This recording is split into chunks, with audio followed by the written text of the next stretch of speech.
माने नैखौ रुना लादोंना आं खान्थालाव माने कालारा बायाखै বন্ধুসকল এয়া মই কঁঠাল লৈছোঁ আপোনালোকে নিশ্চয় দেখিছে আজি মানে এইটো খানা বনাম বুলি ভাবিছোঁ যিহেতু বৰষুণৰো বতৰ এতিয়া বৰষুণ দি আছে দেৰ আপোনালোকে কঁঠালটো মই এনেদৰে ধুনীয়াকৈ মানে কাটি ল'লোঁ অলপমান পুৰত হৈছে তথাপিও মানে বনাই চাম বুলি ভাবিলোঁ মই এতিয়া কঁঠালখিনি কুকাৰত দি ল'লোঁ আৰু মই বইল কৰিম বুলি ভাবিছোঁ আজি মানে অলপ বেলেগ বিশেষ ধৰণে বনাম বুলি মই মানে প্ৰথমতে বইল কৰি ল'ম আৰু এতিয়া মানে মই গাহৰি মাংস মানে ধুই আছোঁ এতিয়া মানে বজাৰৰ পৰা কিনি আনিছিলে আচলতে মাংসত মানে বহুখিনি মিক্স আছে ইয়াতে ভাল মাংস মানে বডিৰ বাহিৰৰ বহুতখিনি মানে মিক্স আৰু এতিয়া গাহৰি মাংসৰ লগত বনাম আপোনালোকে চাই থাকিব শেষলৈকে এতিয়া মাংসখিনি কিছু বইল কৰি লওঁ কাৰণ বইল কৰিলে ভাল হয় মানে কিছু বীজাণুবোৰো মৰে আৰু লেতেৰাবোৰ ওলাই যায়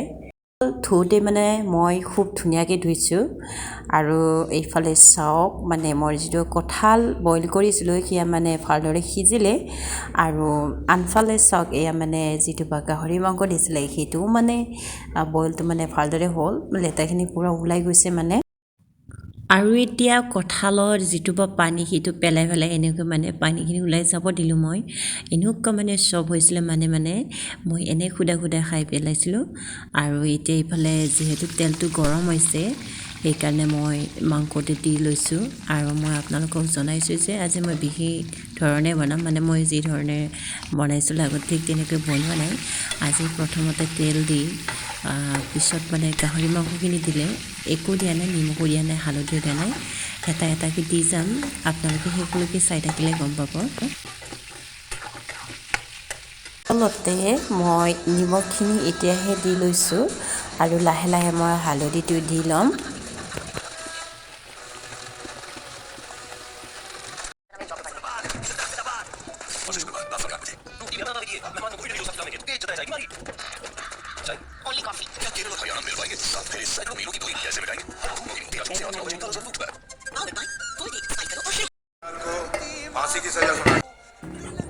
আৰু এতিয়া মাংসখিনি মানে ফুটালে কিছু আৰু ধুনীয়াকৈ মানে ফ্ৰাইটো কৰা হ'ল আৰু মই কিছু উঠাই থৈ দিছোঁ যিহেতু মই অকলে মানে মই বৰ্তমান অকলে আছোঁ আৰু গোটেইখিনি একেলগে খাব নোৱাৰোঁ আৰু বন্ধুসকলে চাওক আপোনালোকে মই তেল কিমান কমকৈ দিছিলোঁ আৰু গাহৰিৰ পৰা কিমান তেল ওলাই আছে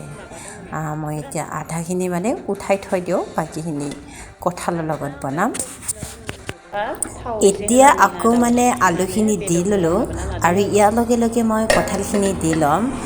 বুটি লোৱা আদা ৰচুন জলকীয়া এইবিলাকৰ লগতে মই পিঁয়াজো মানে একেলগে দিলোঁ মানে মই আপোনালোকক জনাইছোঁৱে যে মই মানে অতি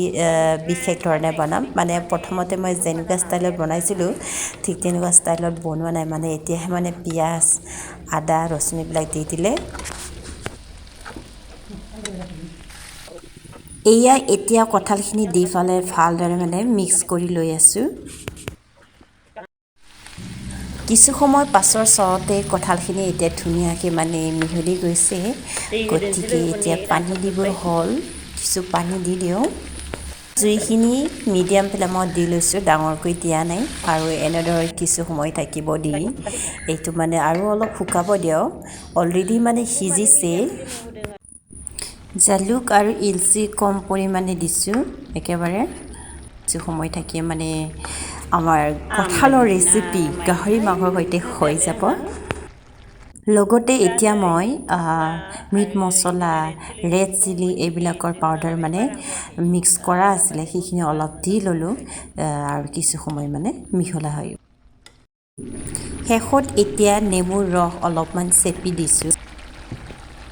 একেবাৰে শেষত মই জুইটো কিছু বঢ়াই দিছিলোঁ আচলতে বন্ধুসকল এটা কথা কোৱা আপোনালোকক মোৰ মানে আৰু এটা চেনেল আছে অসমী বসুমতাৰী নামৰ সেইটো বড়ো ভাষাত কোৱা সেই চেনেলটো মানে মই ডাবিং কৰি আছিলোঁ বড়ো ভাষাত সেয়ে মানে ইয়াতো উঠিছে আপোনালোকক মানে জনাই থ'লোঁ আৰু যদি আপোনালোকে বড়ো ভাষাটো চাব বিচাৰে তেনেহ'লে সেইটো নামটোত গৈ চাৰ্চ কৰিলে আপোনালোকে নিশ্চয় পাব আৰু এতিয়া মানে আমাৰ গাহৰি আৰু কঁঠালৰ মাংস ৱাও এনেকুৱা টেষ্ট হৈছিলে মানে বন্ধুসকল মই আপোনালোকক দেখুৱাই আছোঁ সোৱাদখিনিও আপোনালোকে চাই থাকিব আৰু আপোনালোকে যদি ঠিক তেনেকৈ কঁঠাল আৰু গাহৰি মাংসৰ ৰেচিপি বনাই খোৱা নাই তেনেহ'লে মই 100% কৈ দিছোঁ আপোনালোকে বনাই খাওক বঢ়িয়া টেষ্টি হয় মানে মোৰ মনৰ পৰা অন্তৰৰ পৰা কৈছোঁ আপোনালোকে খাওক যিহেতু এইটো আমাৰ ট্ৰেডিশ্যনেল ডিছৰ ভিতৰত এটা পৰে ফাইনেলি বন্ধুসকল শেষত মানে মই এতিয়া খাবলৈ ধৰিছোঁ আৰু বন্ধুসকল আপোনালোকে এটা কথা নিশ্চয় মন কৰিছে এয়া চাওক মানে মই অকল প্ৰথমতে গাহৰি মাংসখিনি খাই ল'ম গাহৰি আৰু কঁঠালখিনি ইয়াৰ পিছতহে মই ভাতখিনি খাম বুলি ভাবিছোঁ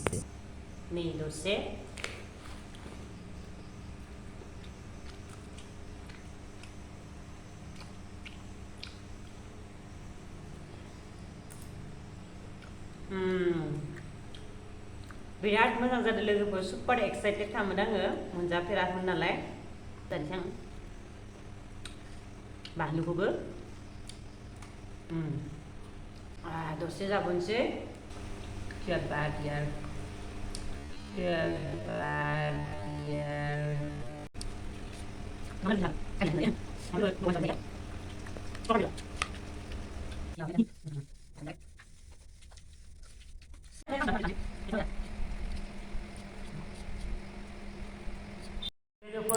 একেবাৰে শেষত বন্ধুসকল এয়া মই নেমু পিঁয়াজ জলকীয়া লগতে ভাত